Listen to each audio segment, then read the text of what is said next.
Bitcoin tiba-tiba menggila lagi ya. Harganya melonjak sampai menyentuh $70.000 dan bikin semua orang di pasar bertanya-tanya. Yang pegang barang jelas sorak-sorai. Tapi banyak juga yang waspada. Jadi gimana nih? Apa ini beneran awal dari sesuatu yang besar? Atau kita cuma nonton siaran ulang dari pola yang udah-udah? Yuk kita bongkar bareng-bareng. Oke, jadi ini dia pertanyaan besarnya. Kenaikan harga yang kencang banget ini sinyal bullish yang valid atau cuma jebakan bearish klasik yang siap makan korban? Nah, ini nih yang mau kita kupas tuntas dalam analisis kali ini. $70.000. Angka ini bukan angka sembarangan. Ini jadi pusat perhatian semua orang sekarang. Ini adalah level psikologis yang penting banget. Jadi, apa sih yang sebenarnya bikin harganya bisa didorong sampai ke sini lagi? Untuk mulai, kita coba bedah dari dekat dulu ya. Kita lihat data-data jangka pendeknya. Apa sih yang ditunjukin sama grafik di balik lonjakan harga beberapa waktu terakhir ini? Nah, coba diperhatiin ini. Yang bikin rally kali ini terasa beda itu volumenya. Gede banget. Beda sama kenaikan-kenaikan kecil sebelumnya yang kayaknya kurang tenaga. Pergerakan ke $70.000 ini didukung sama volume yang signifikan. Lihat aja lonjakannya itu. Ini tuh pertanda positif buat kubu bulls. Karena ini nunjukin ada kekuatan dan keyakinan nyata di balik kenaikan ini.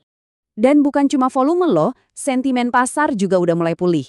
Kalau Anda ingat, indeks kali fear and greed itu udah nunjukin ketakutan ekstrim selama 74 hari berturut-turut. Nah, akhirnya cengkeraman rasa takut itu mulai lepas. Ini langkah yang krusial banget, karena saat rasa takut mereda, investor yang tadinya cuma nonton di pinggir lapangan jadi berani buat masuk lagi. Ini bisa jadi fondasi buat dasar harga yang lebih kuat.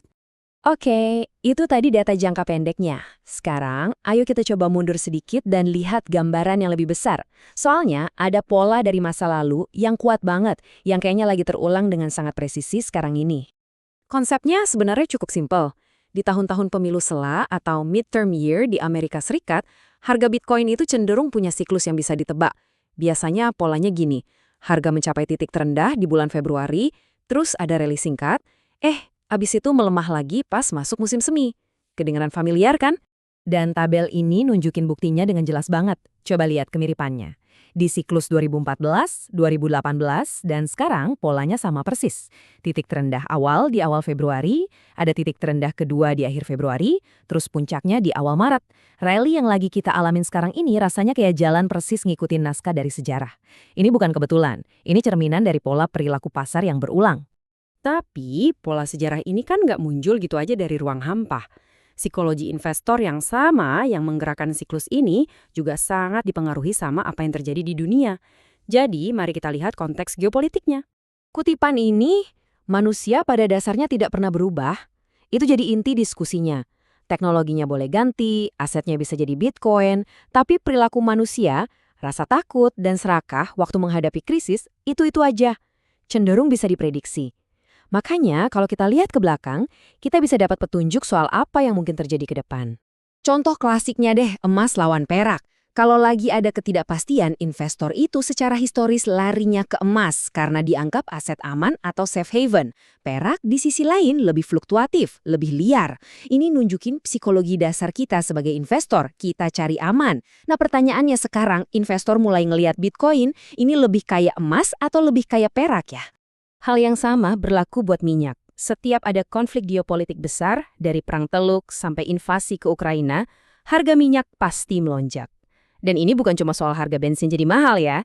Ini memicu inflasi, memicu ketakutan ekonomi. Dan justru di tengah ketakutan akan inflasi inilah, aset-aset langka seperti Bitcoin seringkali jadi sorotan.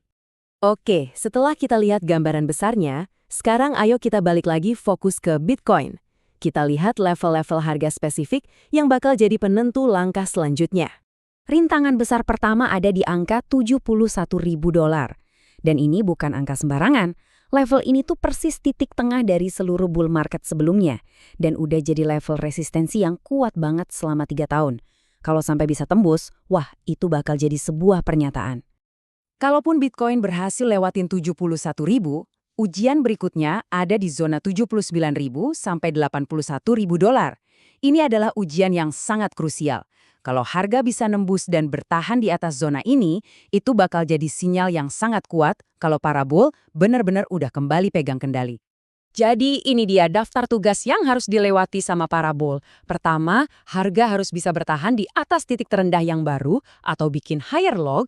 Kedua, tembus $71.000 dengan meyakinkan, bukan cuma nyolek terus turun. Dan yang paling penting, taklukkan area $81.000 sebelum awal April. Kalau ini semua kejadian, baru tren bullish bisa terkonfirmasi. Sekarang, waktunya kita kumpulin semua potongan analisis ini. Dengan semua data yang ada di tangan, skenario mana sih yang paling mungkin buat Bitcoin ke depannya? Kalau kita lihat semua buktinya, terutama pola tahun pemilu sela yang kuat banget itu, skenario yang paling mungkin terjadi sekarang adalah apa yang kita sebut relief rally. Simpelnya, ini adalah kenaikan harga sementara di tengah tren besar yang sebenarnya masih turun. Rasanya emang kayak rally beneran, tapi sejarah nunjukin ini bisa jadi cuma jeda sesaat sebelum potensi penurunan lebih lanjut. Jadi sekarang kita dihadapkan pada dua narasi yang lagi berantem. Skenario bullish bilang ini adalah awal dari breakout menuju rekor tertinggi yang baru.